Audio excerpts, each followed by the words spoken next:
But I'm going to start with this problem, which I think is kind of funky, but that's fine. So it's giving you some values of the function. So it's saying, this is a problem about U substitution. It's giving you what x is, what f of x is, and what f prime is, I believe. Yeah. At the following values: 0, 1, pi over 2, e, and 3. And it's giving you the values 5, 7, 8, 10, 11. It's also giving you the values 2, 4, 6, 9, 12. Okay. Then it's asking you to calculate various integrals. The first one, so let's just look at the first one, for example. The integral from 0 to 1 of f of x, sorry, f prime of x times sine of f of x dx. So this problem is asking us to do a U substitution. It's kind of very, again, I think this is kind of weird, but the idea here is that you can let u equal f of x, and then du dx, the derivative of this is the derivative of that. And so I can replace f prime of x times dx with the du. That's du. I can replace f of x with u. And I can even change my limits of integration if I want to, right? If, sorry, person in here. Oh, there's a lot of people in the waiting room. Sorry. Let me back up just to include everybody who just came in. So this is a problem. I don't remember who sent this to me, but someone emailed this to me about using this table of values of x, f of x, and f prime of x to evaluate some various integrals. And so I personally, as you guys have seen, like to change limits of integration. So if x is 0, u is going to be f of 0, which f of 0 is 5. I'm worried about that 5. Oh, wow. And then if x is 1, u is going to be f of 1, which is 7. All right, so then we integrate sine. The integral of sine is negative cosine. Sorry, from 5 to 7. So we get negative cosine of u from 5 to 7, which, although strange, is a fine answer. Negative cosine of 7 minus negative cosine of 5. So that's how you do a problem like that. So the idea basically is to do the U sub and then use the table to kind of fill in the values. Let's see if there's another one that seems worthwhile. Let's see here. I think E also looks pretty good. So let's look at this other one. Let's look at the integral from 1 to E of f prime of natural log of x over x dx. I still see a U substitution. So in fact, I think all of these problems I see a U substitution. So here, the choice for U would be the natural log of x. The reason I know that, or I think that, is because the derivative of natural log of x is 1 over x. And I exactly can write this as the integral from 1 to e of f prime of the natural log of x times 1 over x dx. If I solve for du here, du is exactly 1 over x times dx. So this becomes du. Natural log of x becomes u. And I've got the integral of f prime of u du. Again, I like to change limits of integration. Here, the change is going to make a lot more sense. U is equal to natural log of x. So if x is 1, right, there's an x. There's an x. If x is 1, u is going to equal the natural log of 1, which is 0. And if x is e, u is going to equal the natural log of e, which is 1. So that's much nicer than the previous problem. And then we're going to integrate. Okay, everybody should be able to answer this question. What's the integral of the derivative of f? You could give me a 1-letter answer in the chat if you wanted to. Exactly. The integral of the derivative is lowercase f. Right, in this case, if it was, so I would point out, if it was, so we should be careful with our upper and lower cases here specifically. If it was the integral of just f, of lowercase f, we would say it was capital F. But since we're integrating the derivative, you just get back to the original function, which is lowercase f. So that's going to be f of u from 0 to 1, which is going to be f of 1 minus f of 0. Or if you wanted to go back to x's, you could say it's, right, f of u is really f of natural log of x. But then you're evaluating between x equal to 1 and x equal to e.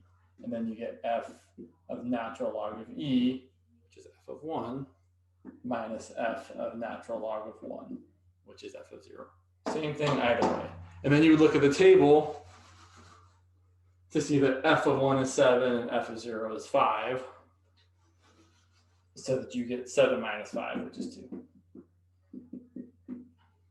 So that's the gist of these types of problems. I feel like most of the rest of them are pretty much the same as that kind of idea. So most of these are either going to be doing a u substitution with the u equal to, in fact, let me share with you guys, if in case you're not familiar with the problems I'm talking about. I don't know whose class these are from. I just want to share that one little part. There we go. So if you look at the thing I'm sharing right now, right, we did problem A and problem E, but like the rest of these, like for problem B, you would let u equal f of x, and then d would be f prime of x dx. For problem D, you'd let u equal f, and the derivative would be f prime. Here, you would let u, for problem D, you would let u equal e to the x, because the derivative is also e to the x. So you're basically, again, like always with the u substitution, you're trying to pick u to be a thing so that the derivative of that thing is also showing up. So let me ask you guys, for problem G, what would I let u equal? Would it be sine, cosine, f prime? What would the choice for u be for problem G here?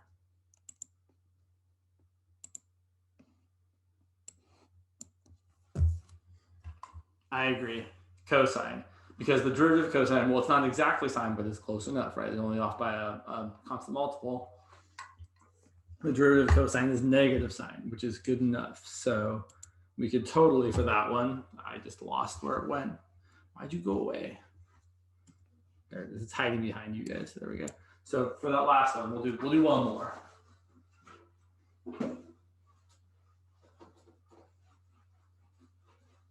So for the integral from 0 to pi over 2 of sine of x times f prime cosine of x. Yeah, you guys are exactly right. You're going to let u equal cosine of x. The derivative is negative sine of x, so du is going to be negative sine of x times dx. And then I'm going to change the signs, the sig ends, right? The negative positive. So I'm going to make this a negative du equal to positive sine of x dx. So then here is my negative du. And I'm going to put the negative out in front. And then I'm left with f prime of u. Let's change limits of integration. If x equals 0, then u equals cosine of 0, which is 1. And if x equals pi over 2, then u equals cosine of pi over 2, which is 0. And this actually has an added niceness to it. We don't like that we're going from 1 to 0. We'd rather go from 0 to 1. We also happen to have a convenient negative sign out here. So let's flip the order and change the sign. So it's the positive integral from 0 to 1 of f prime of u du. And then just like last time, the integral of the derivative of little f is equal to little f. Oh, and there was a problem I was supposed to wait to do. No, okay, after. Yeah, there's someone who's not showing up until 2. So I have to wait to do that problem until they get here. So this is just little f of u, which I know I did. These are standard letters. I did not choose f of u on purpose. That is the normal choice for these functions and variables. But yes, little f of u from 0 to 1 is going to give you f of 1 minus f of 0, which is going to be 2 again. So you're going to get 2 a lot. So that's the idea for these problems. Let's look at the other one here because I think the person wanted to know about that one as well, I think. And then we'll go to the similar problem in the book I was asked about. And then we'll start talking about area after one other thing. Yeah, well, area and then volumes. So the last problem on this is find a function g of u so that the integral from a to b of e to the negative x dx is equal to the integral from e to the a to e to the b of g of u du. Okay. Yeah, that's a weird question. Find g of u. I have no idea. So here's what I would do. I'm like, I don't know. Yeah. So I guess I would integrate this and see what happens. So I integrate this. The integral of e to the negative x is negative e to the negative x. Yeah, I don't know about this question. This seems bizarre. This is negative e to the negative, from a to b, which is negative e to the negative b minus a minus is plus e to the negative a. And I'm trying to figure out, so the idea here is that you've kind of done a u substitution, I think. Right, that's what I'm seeing, and you've gotten to this other thing. So here's what I'm thinking. Okay, I've got it better. Right? I don't think we really need this after all. So here's the thought process here. This is actually where it's good to be aware of how you change things with the limits of integration. So let me ask you guys, and this is not, I don't think this is a super easy question to answer. If my x equals a is going to change into u equal to e to the a, and my x equals b is going to change into u equal to e to the b, what was my u substitution? What did it have to be? So that if I plug in x equal to a or x equal to b, I get u equal to e to the a and u equal to e to the b. Exactly. My u substitution had to be e to the x. Sorry, e to the x, not e to the u. Right? Because if x is a, then u is e to the a. All right. So then, this is weird. I don't know. I'm really like, so here's what I do know. I know that du dx is equal to e to the x.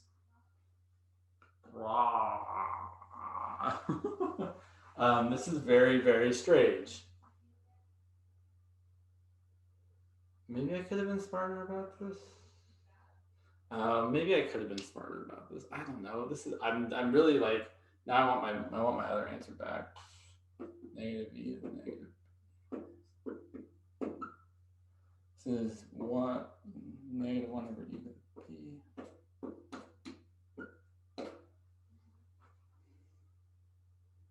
Okay, I think I see what the answer is supposed to be, but it's funky. That probably works, Morgan. Well, I guess the question is though, how do you integrate this side? I don't know what the integral of g of u is. I just made it capital G of u. Okay. So yeah, so I think that might be a better track. I want to make the point though, right? Sometimes you just have to try stuff, right? Like I clearly don't know what the answer is here, and I am just trying things because that is how Calc 2 works, is you try stuff. But yeah, I think you're right. I think we should integrate this, get capital G of u, evaluated between e to the a and e to the b. And then we're going to get g of e to the b minus g of e to the a. we want that to be negative 1 over e to the b plus 1 over e to the a. So I think we need capital G of u to be negative 1 over u. Because then if I do capital G of b, I get negative 1 over e to the b minus negative, so plus 1 over e to the a. But then I need to differentiate this to get back to there. So capital G of u is negative 1 times u to the minus 1. And the derivative of that, little g of u, is positive 1 times u to the negative second, or 1 over u squared. So I guess g of u is 1 over u squared. Funky. We probably could have gotten there this way as well, but I think your answer is better. Or I think maybe not your answer, right? We have the same answer if we did it either way. But I would say that this method is more straightforward.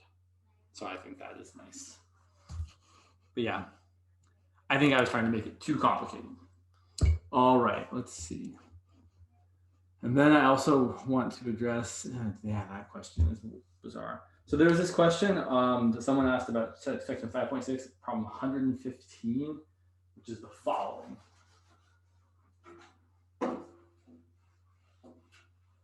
And there is an answer in the back of the book, although the answer in the back of the book is just, it's a divided by 2, which doesn't seem super helpful. But here is the question. So you've got this integral equal to, this I equal to the integral from 0 to a of f of x dx over f of x plus f of a minus x. And they tell you to do this u substitution where u equal a minus x to help you figure out what this is.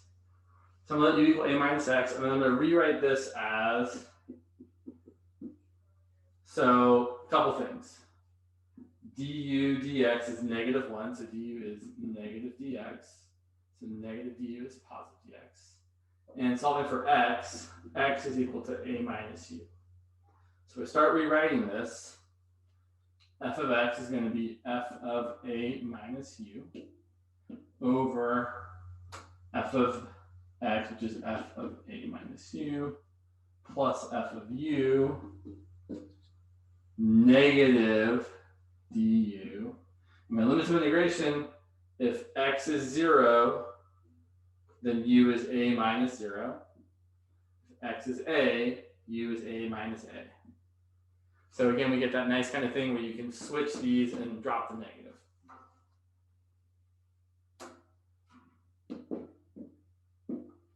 Okay, now here's the thing. You could leave this in terms of u, but you could also just rewrite it with the x's in the places of u's. So you could totally write this as the integral from 0 to a of f of x minus, f of a minus x over f of a minus x plus f of, x. Okay, now here's the thing. I is equal to this. I is also equal to this. If we add these together, I plus I gives you 2i. And this plus this, well, those integrals have the same limits of integration, which means we can add the integrands. And the integrands have the same denominators. So we can actually write this as the integral from 0 to a of, I'll write it like this, f of x over f of x plus f of a minus x plus f of a minus x over f of x plus f of a minus x. If I add these together, that's a fraction where the numerator and the denominator are the same. That's just equal to 1. And so if you add those together, you're integrating from 0 to a 1. The integral of 1 is x from 0 to a, which is just going to be a minus 0. So twice this integral is equal to a. So this integral is equal to 1/2 of a. This problem is kind of weird. I don't think it's super important, but the idea is, I think the idea here is you can do tricky stuff with u substitution. and sometimes funny things happen. Let's see. Let me look at one thing. Yeah, okay, cool. Sorry, one sec. Trying to see all the peoples. Okay, cool. All right. So now let's go ahead. Let me while I'm thinking of it, take a screenshot of your name so I can enter the attendance later. Great. I think I got everybody. Let me make sure. So many of you don't fit on my screen all at once. Okay. So took care of that. Took care of that. Let's look at this. So this next question, which I'm going to modify just a tiny bit, is taken from the web work PS3 problem 14. This problem is challenging both in its setup and its solution. So let's see, and yeah, okay, yeah. So yeah, all right. So the numbers are not going to be nice. So let's say we have there's a line. I'm just going to say the words and I'll drop it.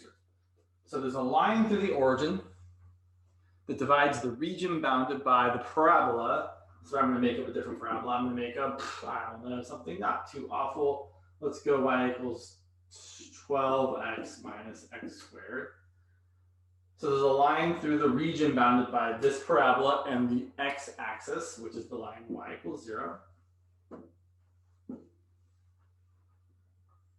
Looks like that.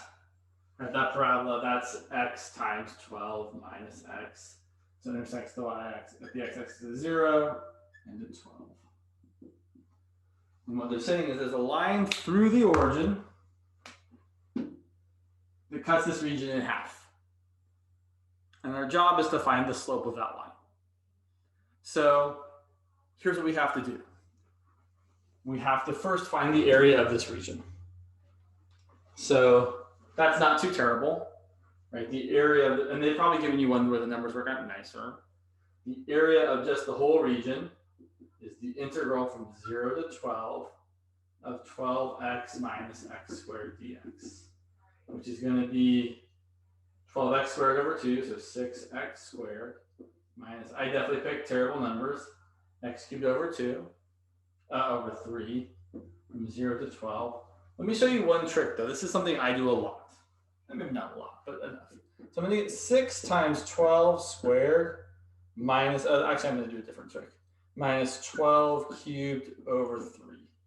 And I'm going to immediately write, I see a 12 squared there. I'm going to write 12 cubed as 12 squared times 12. Because what I see I can do, oh, and also I should point out, if you plug in the zeros, you just get 0, so I'm not worrying about them. So 12 divided by 3 is 4. I've got 6 times 12 squared minus 4 times 12 squared. And instead of actually multiplying those both out, right, that's 144 times 6 is something, 144 times 4 is something, I'm going to factor out the common factor of 12 squared. This is 12 squared times 6 minus 12 squared times 4. And then I know 12 squared is 144. 6 minus 4 is 2. So I get 288. So this whole region is 288. And our job now is to say, I want to find the point or the slope of this line that makes it so that this region has 144 units of area. And this region as well.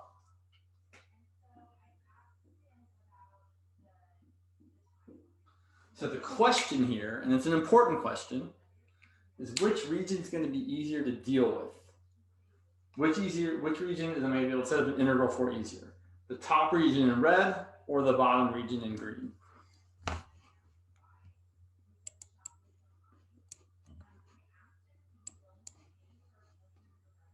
And I suppose I should specify, yeah, that so I would agree the top, as long as you're doing things in terms of x. And we definitely want to do things in terms of x because we are given things in terms of x to start off with, right? So let me point out, the reason the top is the easier way to go here is because any vertical rectangle or vertical strip I draw always has the same top function as the top of this parabola bottom function is the line I'm trying to find. And that is not the case for the bottom region. At the bottom region, from here to here, the top is just the line, the bottom is just the x-axis. But in this last little slice right here, the bottom function is the x-axis, but the top function is the parabola. And so to set up an integral for the green area, we'd have to use two integrals, which seems like it's going to be terrible. So we don't do that. So the idea here, all right, we've got that area is 144. We know that this line in green is y equals mx. Okay, sure, Sophia. So here's what's going on. The question, just to make sure everyone's on board, the question was, or the proposal was, this region bounded by the parabola I made up 1, 12x minus x squared, and the line y equals 0, that whole region has some amount of area. We found it was 288. And then the question is saying, there's a line that goes through the origin that cuts that region in half. And they're asking us, what's the slope of that line? So have I clarified the question all right? Good. Here's what we're going to do.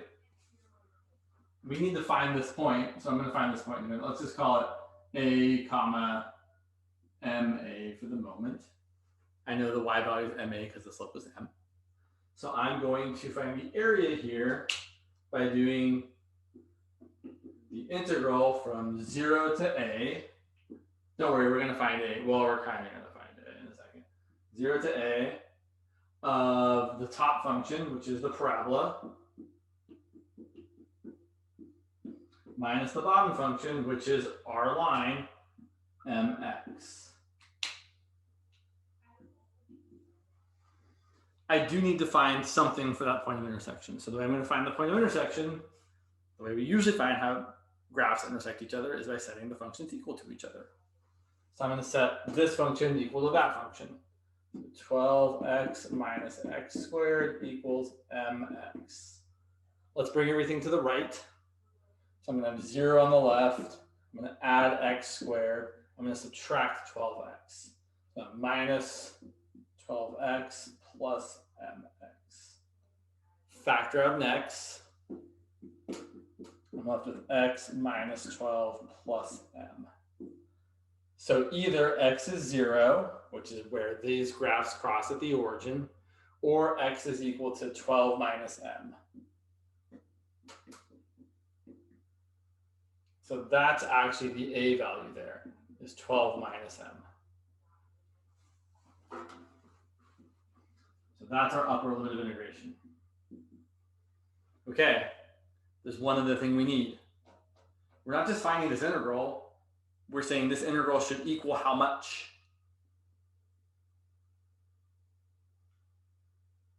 Yeah.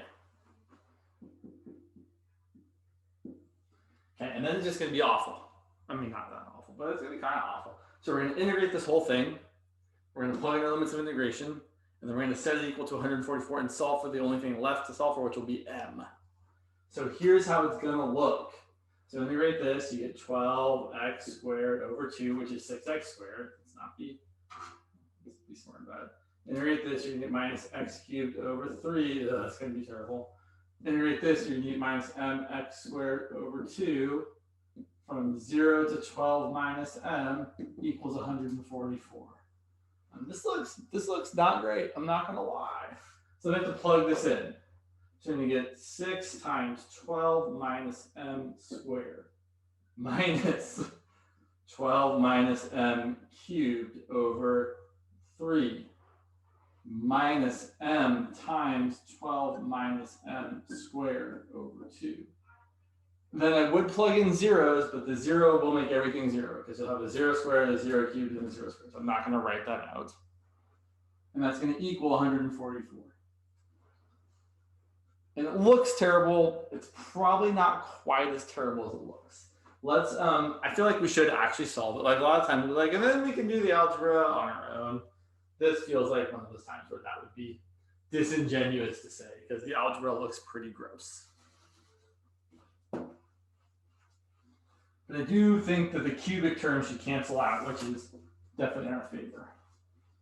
So let's see here. I've got 6 times 12 minus m squared. I guess I can just look on the other side. Minus 12 minus m cubed over 3. And then minus m times 12 minus m squared over 2 equal to 144. And probably, let me just make sure that's correct, yeah. Probably the first thing I would do would be to multiply everything by 6 to get rid of this common denominator.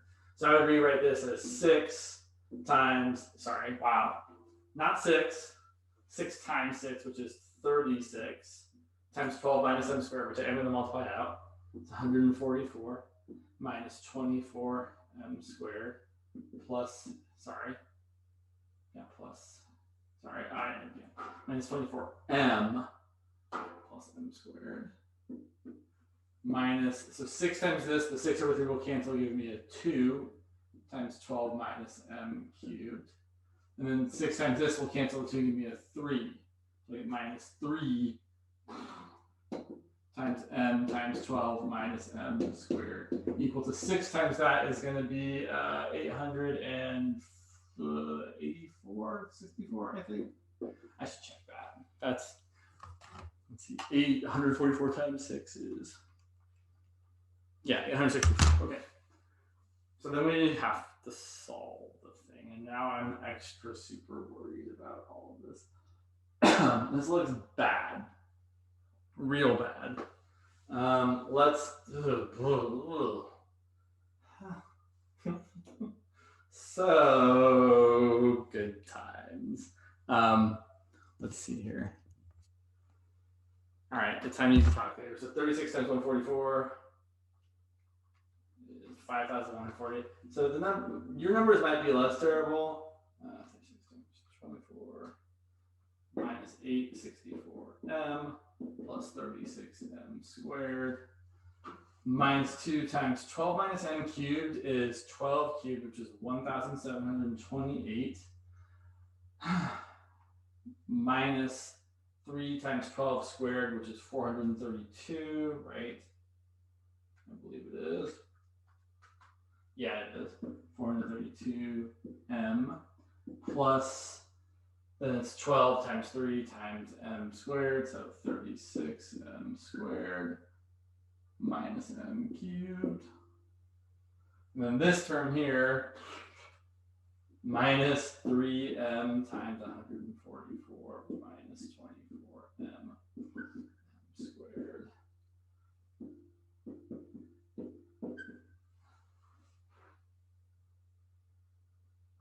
This is terrible.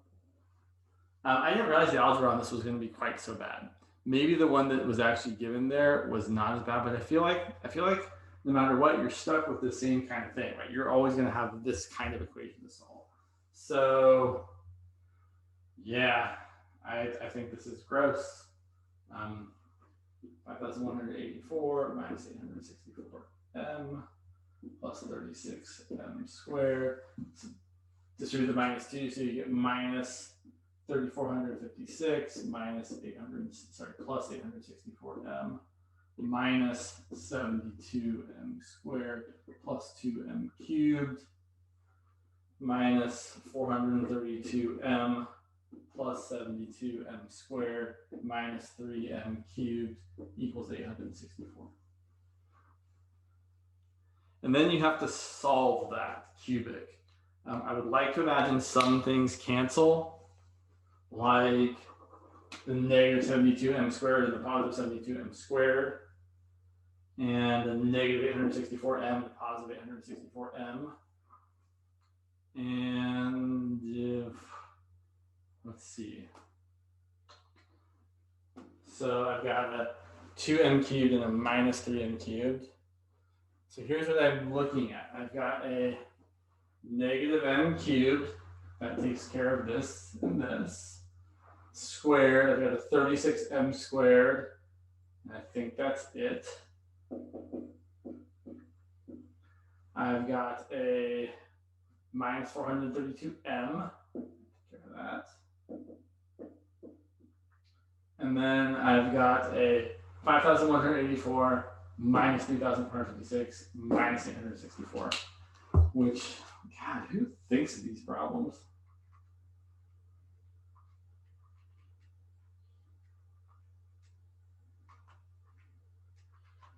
It's 864 equal to 0. I can take care of that, that.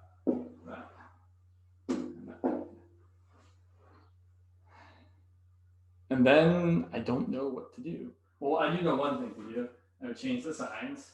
So I change this to m cubed minus 36m squared. Oh, no, that's not going to work. Plus 432m minus 864. And then I'd be like, well, shoot. I don't know. I know it's between 0 and 12, but I don't, right, because it has to be. Oh no, I'm sorry, we're talking about this. We're talking about finding the slope. So I know the slope has to be between 0 and infinity, I guess. Yeah, that's I don't have a good rest of the answer here. I am sorry to say. I will probably be working on the actual problem at some point, because I won't be able to help myself later. But I feel like that's as far as we should go with this. This is certainly something you could work on solving, but I would imagine the solution is something small-ish, like less than 1 maybe. Like, so you plug in 1, you get 1 minus 36 plus 4. I don't know, maybe you have to be bigger than 1. Yeah, I don't know, which I don't love to say, but it is true. I don't know what the answer is. Okay, I'm gonna let this one go. We're gonna move on to another problem. I will look. Yeah, I get that, Jason. This problem is discouraging me from math, and I love math, so I totally feel you. It is not always this bad. I will mention just in general that sometimes the web work problems have just really gross numbers. And I don't want you to think that is always how it's going to be. Mariah, you said you found a way to do it from Chegg. Is it doing it this way, or is it doing something else? It has you integrating, finding the line, which in this case, what was the line again? It was y equals 12x minus x squared. They made that equal to b, which they had the points be B and A and B instead of A and M, whatever that you have. And then they had it where you solve for A, then you solve for B, then you plug those in back to the slope.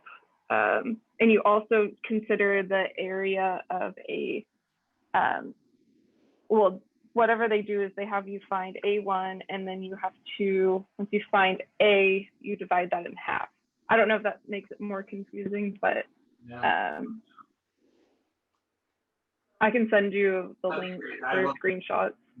I'll work on this one, or maybe the actual version from the homework, and maybe if I have time, I will try to put something up on Canvas. Just like I feel like this could use more explanation than I am able to do right now.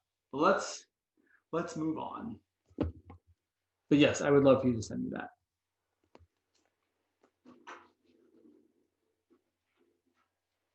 We still have the right ideas. It's just that the algebra got very confusing at the end. Solving a cubic is something that is not trivial. It can be challenging to do. Yeah, I'm a little. Anyway, so let us keep going here.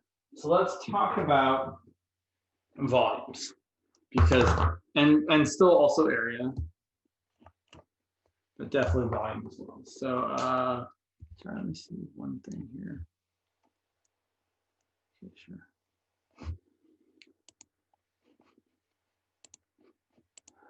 Yeah. So when I'm thinking about area or volume, there's a few things I'm thinking about. So let's talk about area first, and then we'll kind of continue up on. So if I'm trying to find the area between two regions, or between the area enclosed by some functions, you kind of have choices about whether you're using X or Y. And there are reasons to use X and there's reasons to use Y, and it kind of depends on what you're situated with. For example, if we were given to find the area of the region enclosed by, say, y equals the square root of x, and y equals 2, and x equals 0. I'm always going to draw it. Desmos is a great tool. It'll help you draw things. But most of these, some of these functions, we know how to draw pretty well.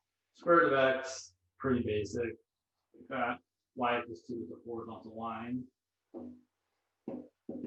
And x equals 0 is the y-axis. So I'm looking at the region here that is bounded by these three functions, or these three lines, or these three boundaries. And if I want to find the area enclosed, there's two ways I can do it. Now, if there's no good reason to change it to being in terms of y, I typically stick in terms of x. That's going to be the case here. If I didn't have a reason to change it to y's, I would say, okay, well, I've already got y as a function of x. I'm going to draw a vertical strip, because again, I'm thinking about the area of that strip as the base times the height. The base is a very small thickness, dx. The height is the height of the strip, which is the top function minus the bottom function. Right, the height of that strip changes as the strip moves throughout the region. As the strip moves further left, the rectangle, as the strip moves further left, the strip is taller. As the strip moves further right, the strip is smaller. And that's going to depend on how big this is, right? If x is smaller, 2 minus root x is bigger. If x is bigger, 2 minus root x is smaller. And so then, that's just the area of this one strip. To get the total area, we're going to add up the strips. We're going to start with the strips way over here, and we're just going to add them all up.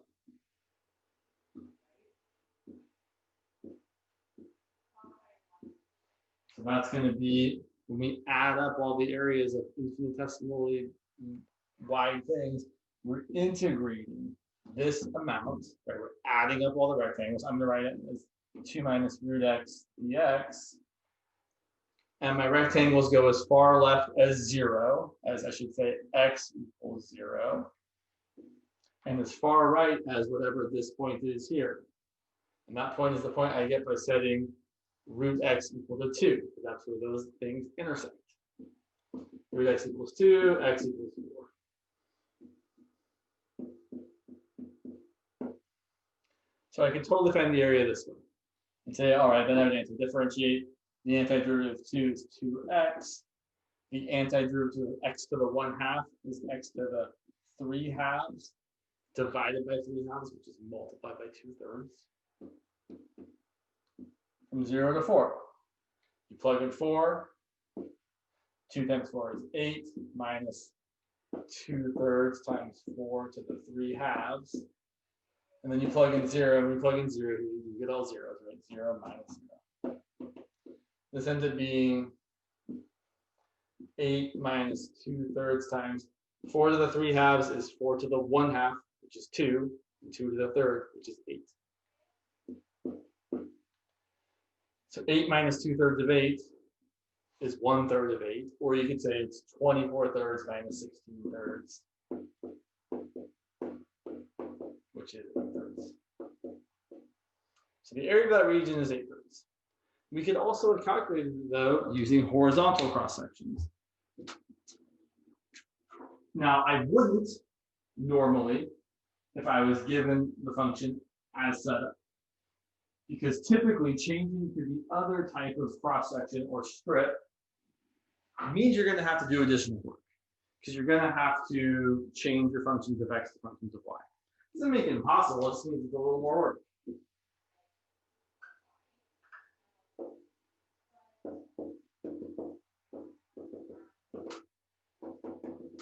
Here's my same region, and now I'm going to use horizontal cross sections.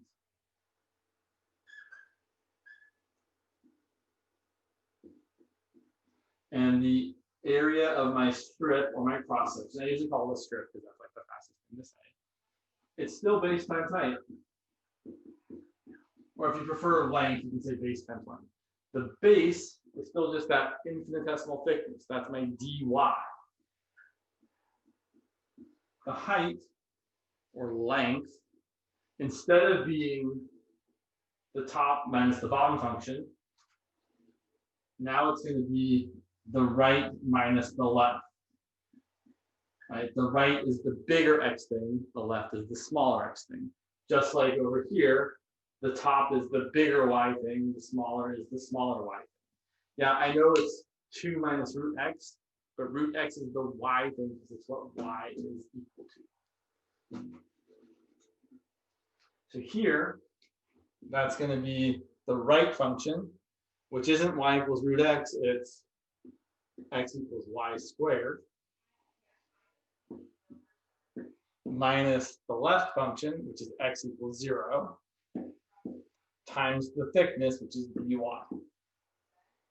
And then to get the total area, we're going to add up all the strips.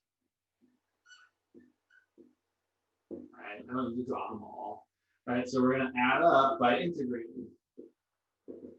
So the total area is going to be the integral from how low do my strips go? Well, they go as low as y equals 0.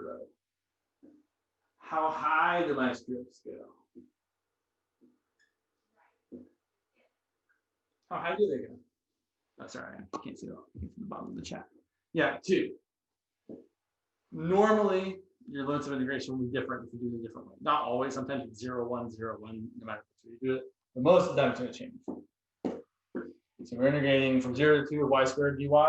We integrate, we get y cubed over 3 from 0 to 2, which is going to be y to the 8. Y to the 8. It's going to be 2 to the third, which is 8, over 3. Minus 0. Same answer. I would argue this actual integration was a little bit easier than the other one.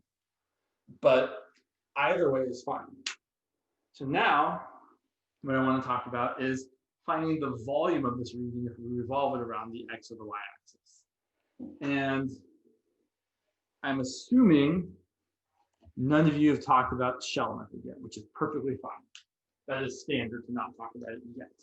Talk about the disk and washer method first. And yeah, let's erase all this. So here's the thing to know about the disk slash washer method. And the reason I say the disk slash washer method is because they're really the same method. Disk washer is the same idea. You're taking a region, you're revolving around an axis, you're thinking of the volume as pi times r squared being the area of a circle times some thickness. The only difference is for a disk, you're not missing some circle in the middle.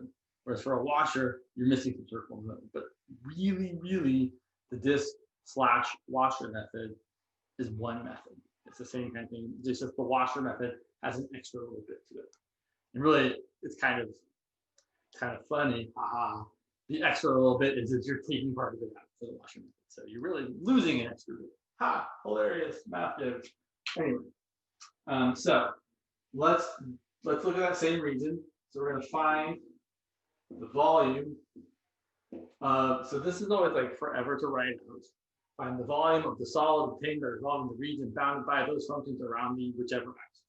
Find the volume of the solid obtained by revolving region bounded by those functions, y equals 2, y equals root x, and x equals 0. About, I'm going to go around the y-axis first. The reason why is because that's going to be the disk method. So here's your region again. Maybe smart up where I draw this.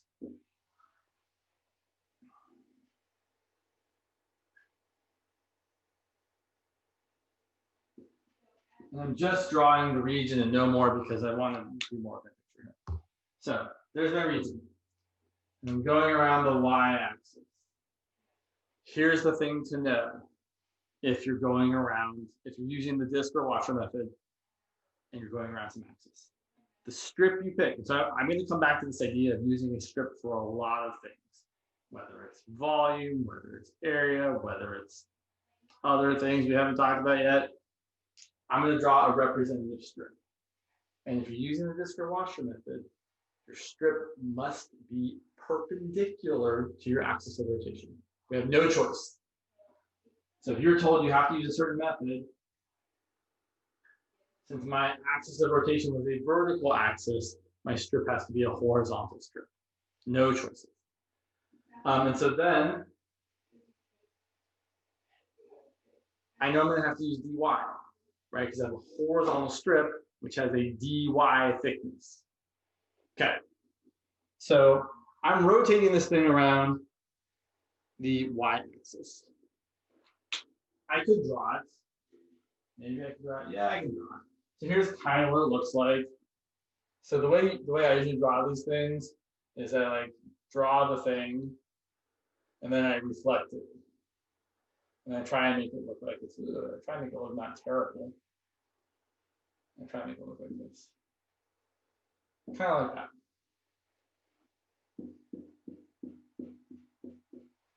It kind of looks like one of those tops you spin, or like hat, like in you guys saw the movie. I can't remember the title of that movie. The one with Leonardo DiCaprio, where he's like in people's dreams and stuff. With the wall music. I literally can't remember what it's called. Anyway, that movie where they're in people's brains trying to Inception, that's what it's called. He had one of those things he would spin around. It looks like kind of like the bottom half of it, kind of top half too. Anyway, not the point at all. We're trying to find the volume of that thing. So what I'm really thinking about is I'm taking this strip and I'm revolving that strip around the axis. And when I do that,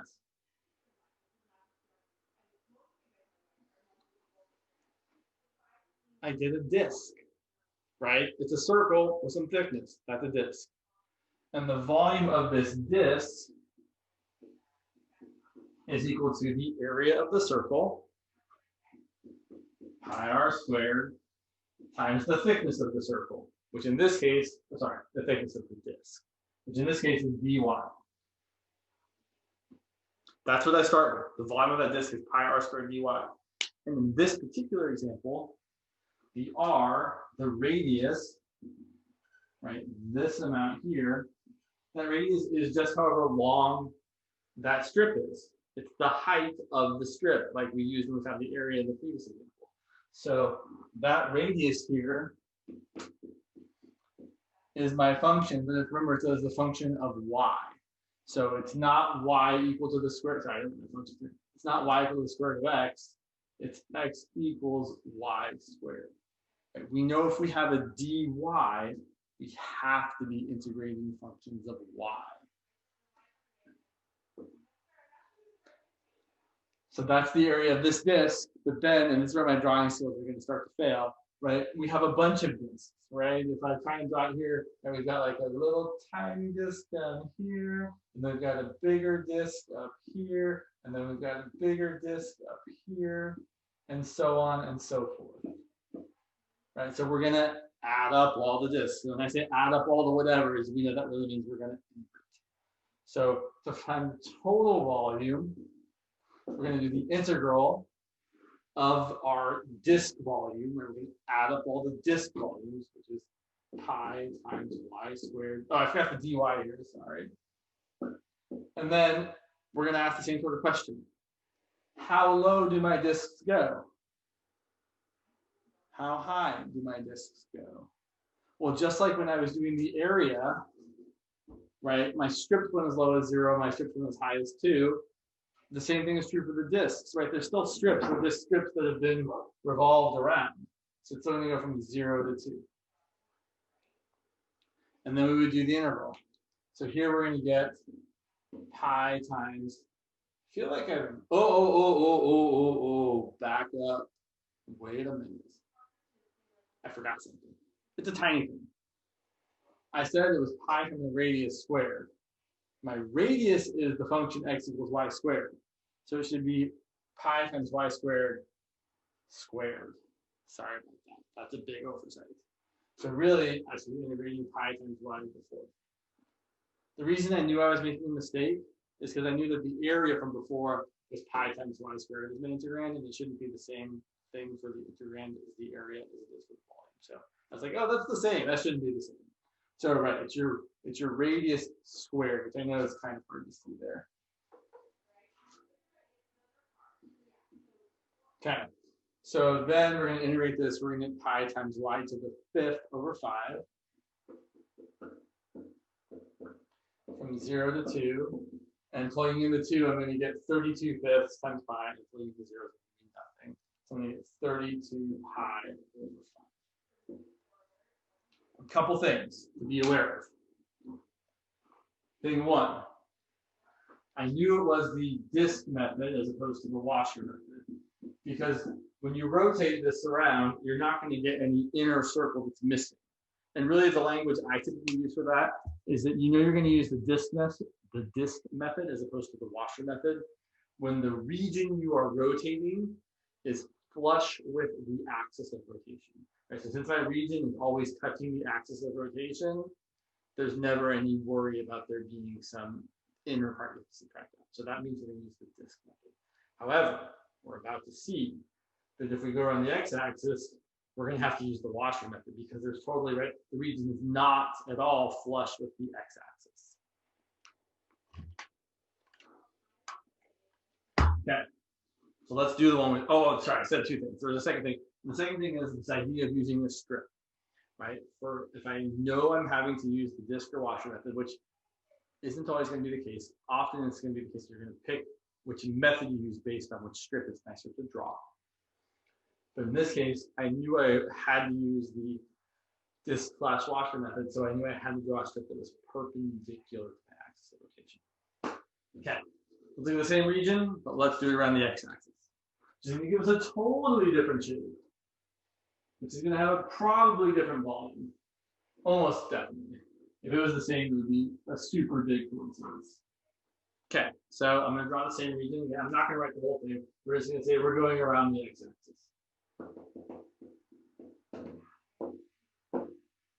So here's my region again.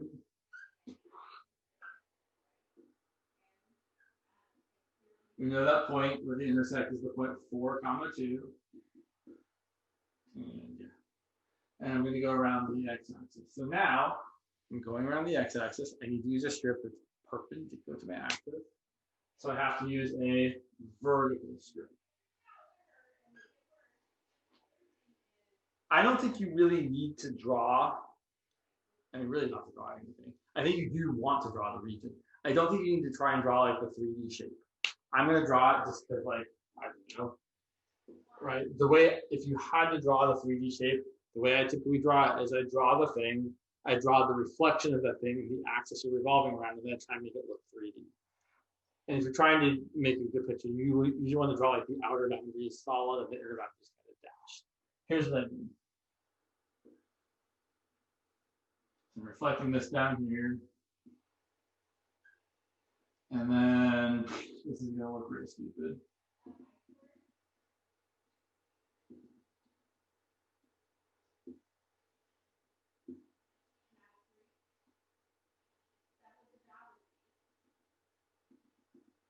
Yeah, this is kind of a dumb shape, I feel like. Sorry, not to be shapeless. to me, it looks like you've got a cylinder and then you've cut out like a bowl from it. So this would be a very weird bowl laying on the side, right? But it, I mean, it would actually work as a bowl. It would just be instead of being like a pot, which is actually just a hollowed out cylinder, right? It would be more like a pot that was like curvy in the bottom, right? You've got like this kind of egg shape here. I don't know what you use that for, like a fancy glass, exactly. Except, yeah, like a fancy glass, but you got like this. Oh yeah, that is. Thank you, Alina. That is an excellent description. I've definitely seen glasses like that for sale on Facebook or whatever. Like, here's this nice tumbler you can get your whiskey in, and it's got this little kind of cool shape at the bottom. Yeah, excellent description. I'm super pleased with that. That has made my day for sure. I always have trouble describing these things to people, so if you have good descriptions of them, I will be overjoyed about them. Obviously, I'm super happy. You guys don't even know how happy I am. Thank you. Anyway, back to the problem. So, now I'm totally lost my train of thought. Okay, so we are taking this strip and we're revolving around the x-axis because although the picture is fine, we don't need that picture. We need to think about what happens when you revolve that strip. When you revolve that strip around the x-axis, well, I'm going to reflect it down here like that.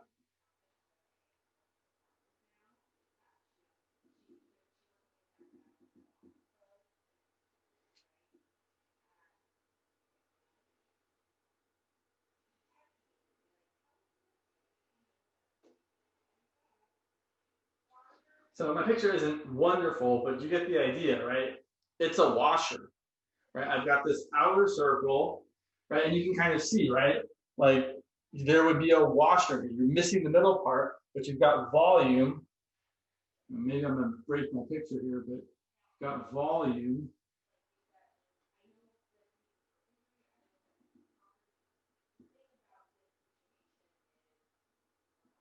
Right in the middle.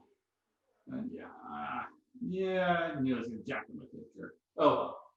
You can see it over here. You've got a washer. And the volume of this washer is pi times the big radius squared, right? The area of the outer circle, minus pi times the little radius squared, the area of the little circle, times the thickness. So here's your thickness, dx.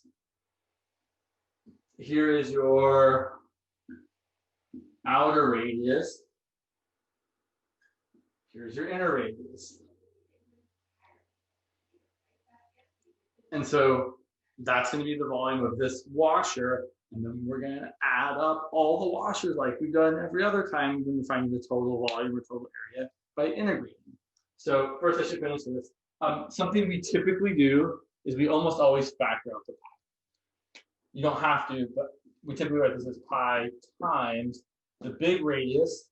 So the big radius here is the function that's further away from the axis of rotation. So y equals 2 is the big radius, minus the little radius, which is the function that's closer to the axis of rotation, which is the square root of x squared.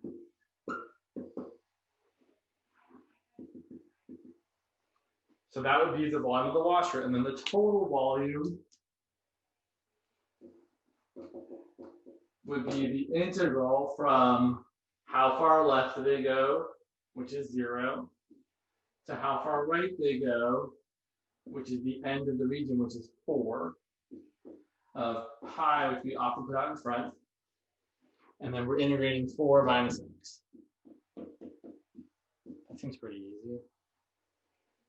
Don't worry, it gets harder. So we get 4x minus x squared over 2 from 0 to 4, which is going to be 4 times 4, which is 16, minus 4 squared over 2, which is 8, minus 0 minus 0. So we get these. That turned out way easier. Okay, so this is most of the idea of the disk of washer method. If your region is flush with the axis of rotation, we're using the disk method. Oh, pi, thank you. I do that a lot. Good catch. I got lost. The answer is not just 8. The answer is pi times 8. Excellent, excellent call. Sorry about that. Please do keep me on my toes. Yes. So the answer is 8 pi. All right. But what I want to say is, right, region flush with the axis of rotation, disk method. Region not flush with the axis of rotation, washer method. They're the same. They're just, right, you could, if you wanted to for this one, you could say, well, the inner radius is 0. So you're subtracting a pi times 0 squared, which wouldn't change anything. But right, the disk method is just the washer method where the inner radius is 0. So they're really the same method. We got 10 minutes. I don't feel like that's really enough time to address the other volume thing, which is the volume by cross sections, which I would tell you mostly doesn't come up much. Really, it's usually something we feel like we kind of have to cover, but it's more of a big deal for like 17 series actually, believe it or not. They actually talk about it a little bit more because they do a lot of estimating and using kind of cross sections. We can talk about that on the next time we have class, which is Tuesday for sure. But what I do want to say is how we deal with axes of rotation that are not just the x or the y axis. So for example, let me pick a different region here because we want to have fun. Sure, let me do, sorry, I gotta think for a second. How hard do I want to make this? Not that hard. Okay, so we have the region bounded by, I don't want to make this too awful. Sorry. Let's do that. Bound by y equals e to the x. Yeah, we'll just be straightforward, James. X equal to 0 and y equal to 5. So e to the x looks like this. Got intercepted at 0, 1. X equals 0 is our good old y-axis. Y equals 5. So we're looking at this region.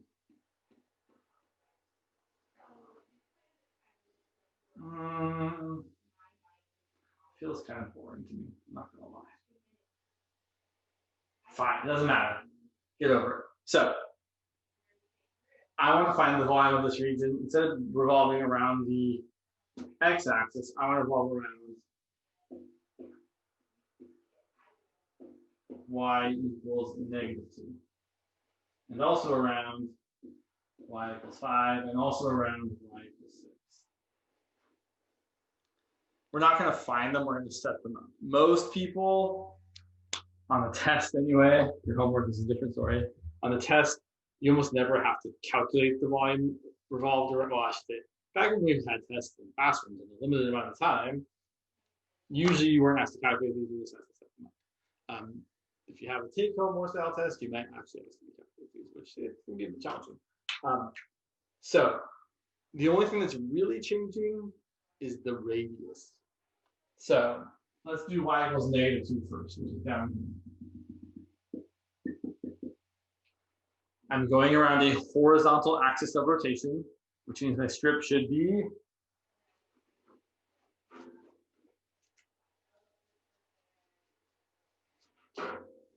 you guys, I know you all want to say it, you just don't want to say it. My strip should be a vertical strip. It should be perpendicular to my axis of rotation. So my axis is horizontal, my strip is vertical. Okay, so now let's find, so I want to point out. Sorry, pens. Y equals e to the x, y equals 5. I want to point out that if we were going around just the x-axis, that my oh gosh, the words would be possible for me to say out of my mouth. My washer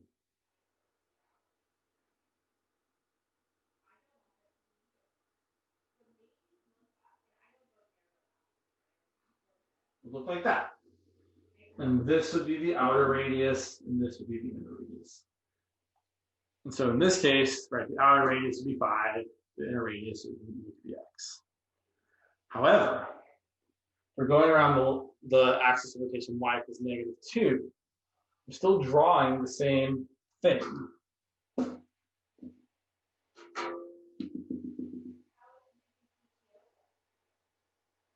Except now, my radius is bigger, right? Because my region is further away from my axis of rotation. So I've got something like that, sure. So here is now, and this comes out this way. Right, here is my new bigger washer, right? It's got a bigger outer radius, it's got a bigger inner radius, because both of these functions are further away from that axis of rotation. How much bigger are my radii? Well, I move my axis of rotation down by 2, so each of my radii are 2 bigger. So here's how I'm going to calculate the volume of this particular washer. It's going to be pi times, well, I always write it like this. I just write pi r squared minus pi r squared all times dy. Right, it's always pi times the big radius squared minus pi times the little radius squared all times dy. It's just in this case, factoring out the pi, my large radius is going to be 5 minus -2. Yes, I know that's 7 squared. And my small radius is going to be e to the y minus, e to the x minus -2. And so the calculations get complicated very, very quickly. Actually, the algebra gets complicated very, very quickly. Because now, to find the total volume, I'm going to write it here, we'd be integrating from 0 to whatever that point is, right? Because that's how far left and how far right my script is. So the total volume would be the integral from 0 to, if y is 5, 5 equals e to the x, x is natural log of 5. This whole mess here, which would be 7 squared minus e to the x plus 2 quantity squared dx. And just get a little mess here. So when your axis of rotation changes, your radius can either grow or shrink. And so here's the thing. Here, when we're rotating around the line y equals -2, to find the radii, I did my function minus -2, right? My function minus the axis of rotation. Because my function was the bigger thing, my axis of rotation was the smaller thing. However, if instead we went around the line y equals 6, well, one, the inner and the outer radius actually change roles, right? If I'm going around y equals 6, now the outer radius is the function that's further away, which is e to the x. And the inner radius is the function that's closer, which is 5. So in this case, the volume of my washer, it's still the same general equation. It's still pi times big R squared. I don't know why I wrote dy there. It's because I think my brain isn't working right. It should definitely be dx. Sorry about that. But the volume of my washer, which I didn't draw, pi times the big radius squared minus pi times the little radius squared times dx. In this case, if I'm going around this axis of rotation, here's my large radius. It is 6 minus e to the y.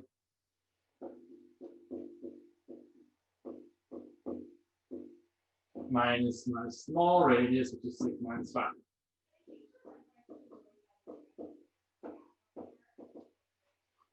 So to find the volume of this region revolved around the line y equals 6, you would integrate from 0 to natural log of 5. So right, the strips will go the same amount of left and right, but now you'd be integrating this mess here. So when your axis of rotation is something other than the x-axis or the y-axis, things get just a touch more complicated.